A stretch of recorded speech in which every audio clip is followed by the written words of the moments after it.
My name is Darcy, and I live in a cozy single-family home with my husband, Carlos, and our daughter, Nikki. Carlos and I met in college, where we quickly bonded. I was studying design, and he was focused on law. Our paths crossed in the same club, and after graduating, I joined a design firm, diving into the work I loved. Carlos and I dated through college and married in our early 20s.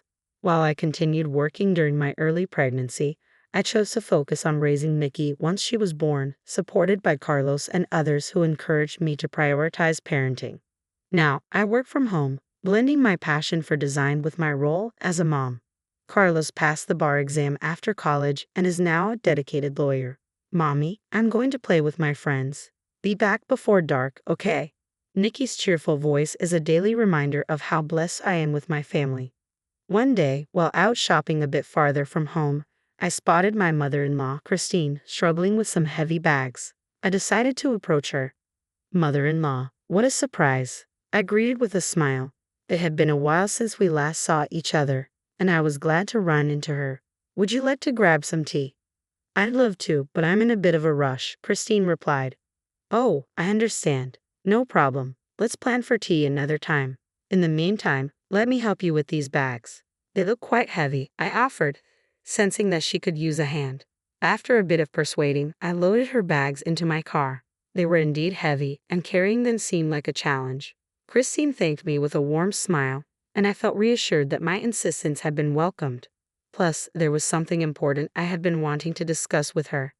As I drove Christine home, we chatted about various topics to pass the time.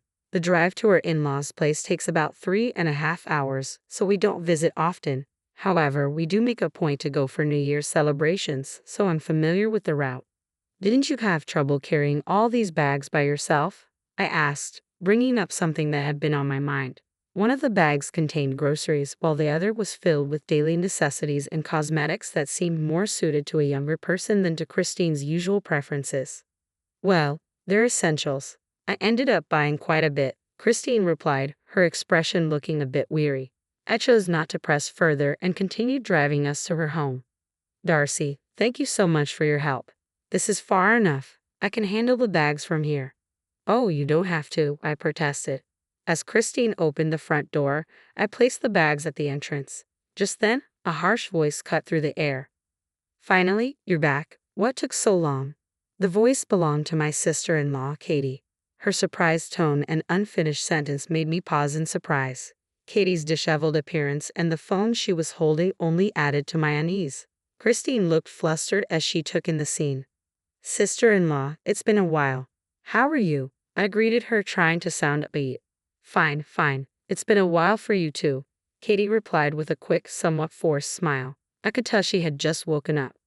I apologized for the unannounced visit. I happened to see Christine struggling with her bags, so I offered to help. I see. I just got back from work this morning. I'm a bit of a mess. Thanks for your help, mother-in-law. I'll take it from here. Katie swiftly grabbed the bags and carried them inside. I leaned in and asked softly, Christine, is everything okay? Christine gave a reassuring smile and nodded. Living with Katie and the family, I'm fine really. Sorry, I can't even offer you tea right now. Thanks for checking in, Dar. No worries at all. It was good catching up. I'll make sure to visit again soon. I left without pressing Christine further, but I couldn't shake off the unease from what I'd just witnessed. Originally, Christine was supposed to live with us after my father-in-law passed away over a decade ago. Brett, my brother-in-law, had suggested we'll stay in the family home and take care of Mom. Carlos, my husband, was initially worried about this arrangement, but it took the initiative to discuss it. Unfortunately, the conversation didn't go well. Carlos's work schedule is unpredictable, and although I work nearby and Katie's parents live close too, I still felt uneasy about the situation. Don't worry, I used to be a troublemaker, and I hadn't done much for Mom. I want to make it up to her, Brett had said. Carlos couldn't argue much given the circumstances. Eventually, with Christine's agreement, Brett and his wife moved into her house. After seeing Christine today, I decided to share my concerns with Carlos. Really? That's concerning. I'm not sure, but it does make me a bit worried. Let's give Brett a call. Carlos decided to reach out to Brett. Hey, Carlos. What's up? Hey, it's been a while. Just checking in. I'm doing fine, Brett replied. After some small talk, Carlos steered the conversation towards their living arrangements. Calls often turned to discussions about how well things were going between Brett and Katie, and this one was no exception. Glad to hear you're doing well. Yep, we're taking an extended vacation next week. What about Mom? Is she coming along? Er, Mom suggested we go alone this time. Carlos and I exchanged a glance. Given Christine's personality, this wasn't entirely surprising, but Brett's hesitation was noticeable. In that case, let's have Mom stay with us while you're away, Carlos suggested. What?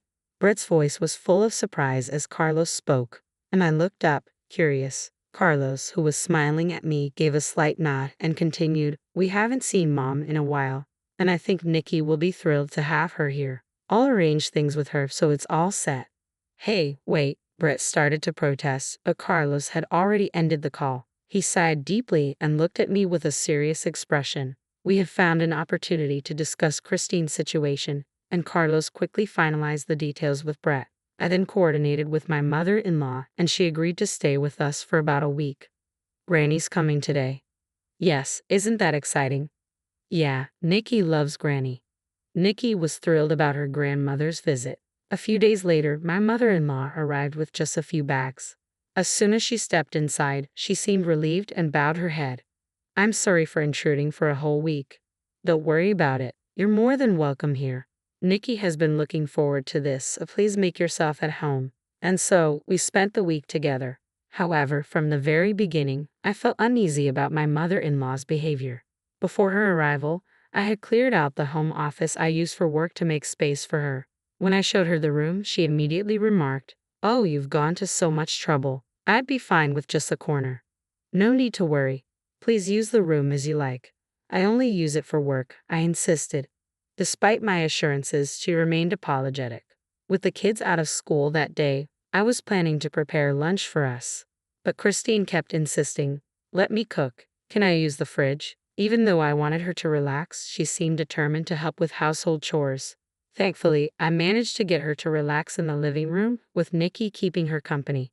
Christine also made comments like, oh, you don't need to go to the trouble of snacks for me. I'm not worth it, or I'm fine with whatever's left over. Cold food is fine, as if she were an outsider rather than family. She used to be much more vibrant, and it was painful to see her belittling herself like this. When Carlos came home and saw Nikki chatting with my mother-in-law, I took the opportunity to update him on Christine's behavior. I see. Thanks for letting me know. I wish she would value herself more. Let's keep an eye on her, Carlos said, concerned. It's only the first day, I reminded him. Just as we were about to head to bed, Christine said, I guess I'll borrow this spot for a bit, and made a move to lie down on the basement floor. Mom? Carlos was taken aback, and I tried to remain calm as I said, Mother-in-law, please consider this your room for the duration of your stay. Use a comforter so you don't get cold. But won't that be a bother? She asked hesitantly. Not at all. We want you to be comfortable and enjoy your stay, I assured her, looking her in the eye to convey my sincerity. It was clear from her behavior that she had been living under difficult circumstances with her own family.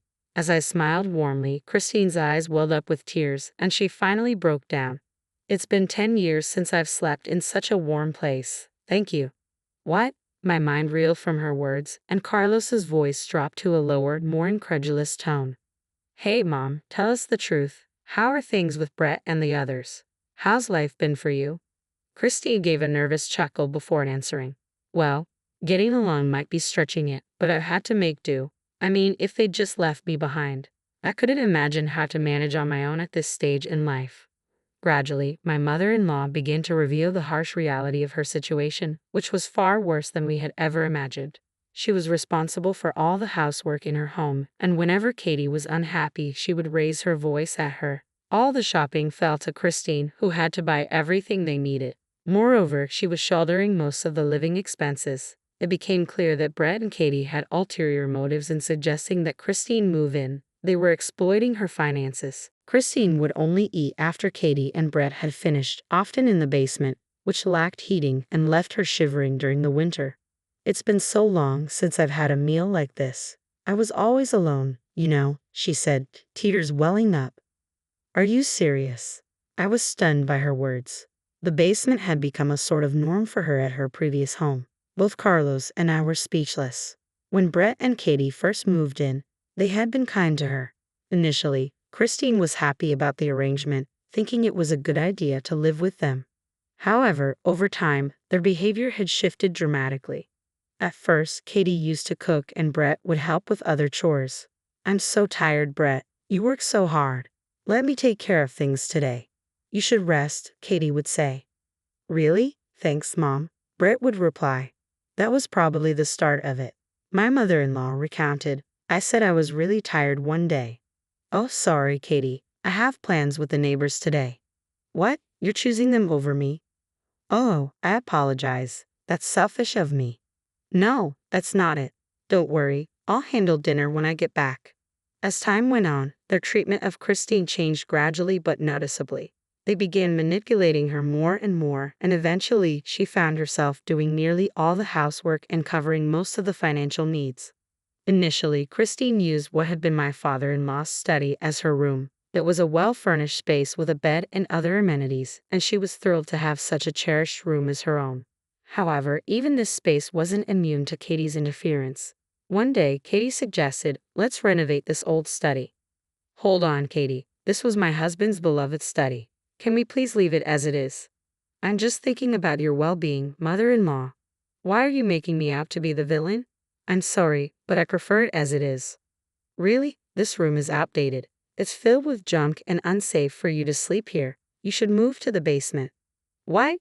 Despite her protests, Christine was eventually forced to move to the basement. Hearing these shocking details left me feeling faint and angry with myself for not noticing sooner. "I'm so sorry, Mom. How did I not see this?" "Don't blame yourself. I was hiding it too. It's pathetic, isn't it? The reason we didn't notice was because of a scheme by my brother-in-law and his wife.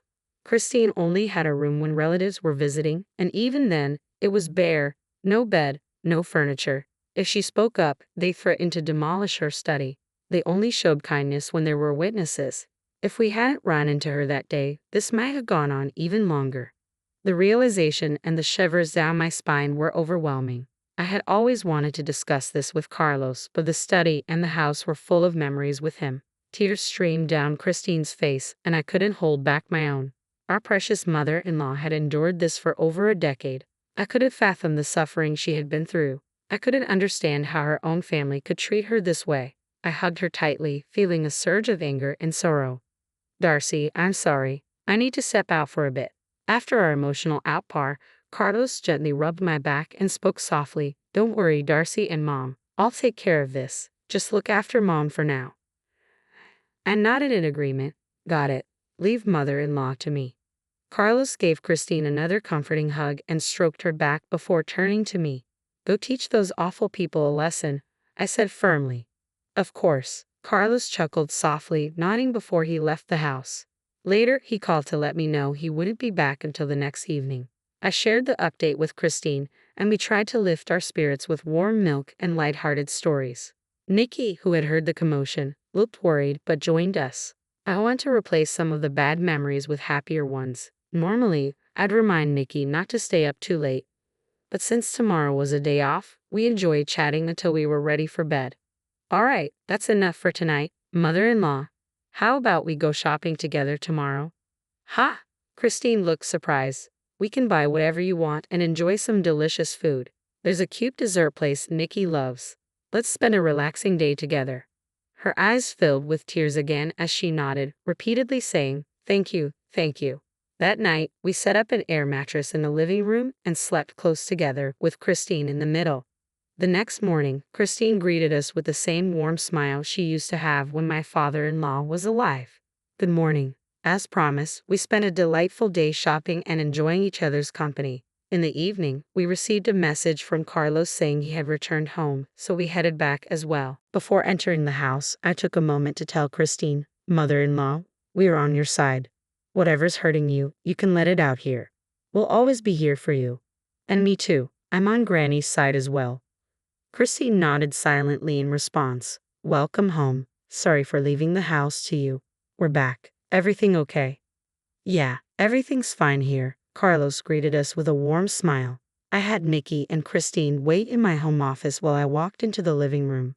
My eyes widened as I saw my brother-in-law and his wife sitting on the floor, their hands resting on their knees and trembling slightly. They greeted me in soft voices, their faces betraying their apprehension. What happened? My concern was evident. I looked to Carlos, who maintained his warm smile. I hadn't done anything yet, he said. The word yet made me tense, racing for what was to come.